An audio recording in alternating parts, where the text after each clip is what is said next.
There are about 6 or 7 verses in all of Scripture that speak to even remotely what we might call homosexual activity or homosexual conduct. In this particular one, it's Leviticus chapter 20, verse 13. It says, "If a man lies with a male as with a woman, both of them have committed an abomination. They shall be put to death. Their blood is upon them."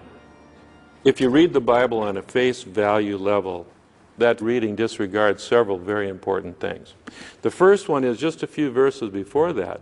Moses teaches in Leviticus that it is an abomination to eat shrimp. A few verses above and below, it says you shouldn't plant 2 different seeds in the same hole. You shouldn't commingle your crops. It is an abomination to eat a rabbit. There's other law that says you shouldn't wear linen and wool together. There's no ability to procreate when you're engaged in homosexual behavior, so it was a violation of a cultural norm. The sin of Onan in the Old Testament, where Onan is committed to death because he ejaculates out of the woman's body so his partner doesn't get pregnant. As the King James Version says, Onan spills his seed upon the ground and God strikes him dead. It was ritually impure. It was an abomination. I like your show. I like how you call homosexuality an abomination. I don't say homosexuality is an abomination, Mr. President. The Bible does. Yes, it does. Leviticus 18:22. chapter and verse.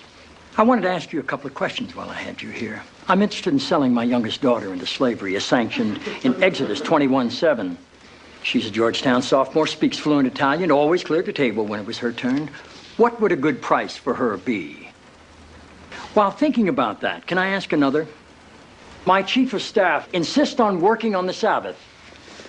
Exodus 35:2 clearly says he should be put to death. Am I morally obligated to kill him myself, or is it okay to call the police?